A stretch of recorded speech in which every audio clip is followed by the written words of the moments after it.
वाजेपासून फोन चालू होतात, कुठे लाईट नाहीये, कुठे पाणी नाहीये, कुठे गटार स्वच्छ नाही, आणि तुम्ही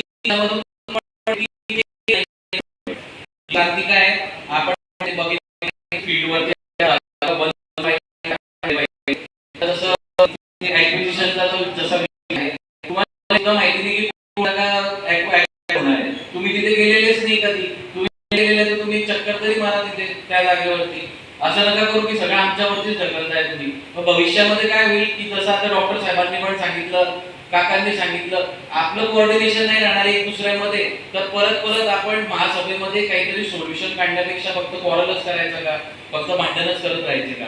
हे गांभीर्याने विचार करण्याची गरज आयुक्त साहेब आपल्यापासून तर सगळ्या लोकांना, उपायुक्त आणि आपले जे सगळे सिनियर लोक आहे आपल्याला आहे. कारण आपल्याला इथे 10-10, 15-15 वर्ष सुद्धा झालेले आहेत. उदय पाटील साहेब, बोरोले साहेब, आपण इथे जुने लोक आहात. आम्हाला सोबत घेऊन आमच्याकडून तुम्हाला काय मदत पाहिजे ते आम्हाला सांगा आणि आमच्या सोबत घेऊन तुम्ही काम करून घ्या. आणि नाही होणार असेल तर परत परत तेच होणार आहे.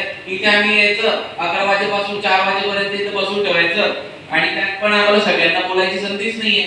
अर्धेच लोक बोलू शकताय कारण तुमच्याकडे काही गोष्टींचे उत्तरच नाहीये. हे माझी रिक्वेस्ट आहे सगळ्यांना, तुम्हाला सगळ्यांना रिक्वेस्ट आहे की याचं गांभीर्याने तुम्ही काहीतरी सिरियसनेसली तुम्ही विचार करावा. सगळे लोक तुम्हाला परत परत तेच सांगतात, पण मला हे समजत नाही की आपण त्याच्यावरती अंमलबजावणी का करत नाही. परत परत असं बोलू नका. दुसरी गोष्ट, हे जे आपल्या आज पूर्ण महासभेमध्ये ज्या गोष्टी झाल्या त्यामध्ये सगळ्यात पहिला विषय जो होता की आपल्याला सागर पार्क मध्ये एक पर्यावरण मध्ये, इथे कोण अधिकारी पर्यावरणचं, पर्यावरण कोणाकडे? हा, तर साहेब एक त्यांना अशी सूचना आहे की डेसिबल मीटर म्हणून एक गॅजेट भेटतं टीव्ही सारखं, ते आपण कधी सागर पार्क वरती प्लांट केलं जळगाव शहर महानगरपालिकेच्या नावाने, तर तिथे डायरेक्ट स्पष्ट दिसतात की कोण साऊंड पोल्युशन करतोय, कोण साऊंड पोल्युशन करत नाहीये. 20 ते 30 हजार मीटरची किंमत आहे. ते मीटर तिथे तात्काळ लावण्यात यावं. जे दुरुस्तीच्या ज्या गोष्टी करणार आहे आपण त्यामध्ये त्या मीटरचा पण इन्क्लूड करा त्या मीटरला, आणि ते मीटर तिथे लावा जेणेकरून जी पार्टी तिथे इव्हेंट घेते, जी ऑर्गनायझेशन इव्हेंट घेते, त्यांनी तिथे डेसिबल्स डायरेक्ट आपण रेकॉर्ड करू शकतो की यांच्याकडून इथे ध्वनी प्रदूषण असं होत आहे. ही एक माझी रिक्वेस्ट आहे. दुसरं, बोरले साहेब आपल्याला एक रिक्वेस्ट आहे की कॉन्क्रीट, सिमेंट कॉन्क्रीटचे जे रोड बनले आपल्या शहरामध्ये, आता माझ्या डोळ्यासमोर मागच्या संडेला चर्च जे आहे आपलं जिन्ना टाकी रोडवरती, तिथे पाणी येत नाही होतं काहीतरी, तर त्यांनी सिमेंट कॉन्क्रीटचा या बेंच एवढा रोड डायरेक्ट ब्रेकरने मोडून टाकला आणि त्याच्यानंतर तिच्यामध्ये माती टाकून दिली आणि बुजवून टाकलं त्याला. आपल्याला कटर जे असतात कॉन्क्रीट कटर्स, ते आपल्याकडे आहे का?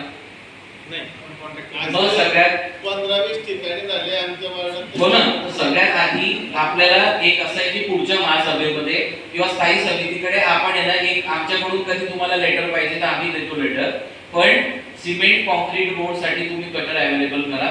नाही तर रोड बनवायचा फायदा काय मग? म्हणजे रोड बनवायचे, त्याच्यावरती करोडो रुपये शासनाने खर्च करायचे आणि एका माणसाने यायचं की अरे पाणी नाही तरी ब्रेकर लावून पूर्ण बोलून टाकायचं. नाही, आता आपण यापुढे दुरुस्ती करण्याकरता त्यांना कटरनेच कट करायला सांगितले. पण आता जे करायचं हां आणि ते वापरायचं, नंतर ब्रेकरने तोडायचं. बरोबर. आपलं एस्टिमेट केलं का कटर परचेस करायचं दुरुस्ती सगळ्या त्या पाणीपुरवठ्याचं स्वतंत्ररित्या केलेलं आहे. आता पाणीपुरवठ्याचे जेवढं पण हे होते जेवढे पण खड्डे केले जाते इथे स्वतंत्ररित्या दुरुस्त केले जाते. हे कटर आपण एस्टिमेट तयार करा आणि प्लीज लवकरात लवकर मागवा. दुसरी गोष्ट, हे जिथे आपण आता फोडलेले आहे तिथे चेंबर लावू शकतो का आपण? म्हणजे परत जेव्हा पाणी नाही येणार आहे तेव्हा परत तुम्ही तिथे कटरने जरी नवीन रस्ता जरी बनवला, कटरने कट केल्यानंतर परत फोडणार आहे त्याला तुम्ही 2 वर्षांनी की पाणी नाही जाते, तर तिथे चेंबर लावू शकतो का प्लास्टिकचं, काही प्लास्टिकचं, स्टीलचं, की फक्त ते चेंबर उघडलं आणि दुरुस्ती केली की परत त्याला बंद करून दिलं? चेंबर असेल तर आपण तिथे कॉन्क्रीटचं चेंबर करू शकतो. मग ते चेंबर्स कुठे कुठे करायचे ते तुम्हाला आयडेंटिफाय करावं लागेल. तुम्ही वरील नगरसेवकांकडून विचारपूस करा की कुठे कुठे लावायचे. तर पण सिमेंट कॉन्क्रीटचे रोड कधी बनवलेच आहेत इतके चांगले तर फोडू नका, कारण ते लोक डायरेक्ट आहे ना, तुम्ही फोडल्यानंतर जेव्हा तो तिथे माती टाकून देतात तेव्हा त्रास होतो, डायरेक्ट नगरसेवकांना फोन करा की अरे सर असं असं झालंय, दादा असं असं झालंय, तुम्ही या. आणि नगरसेवकांना सगळं सोडून पहिले त्या स्पॉटवर जावं लागतं. याची आपल्याला काळजी घ्यायची आहे.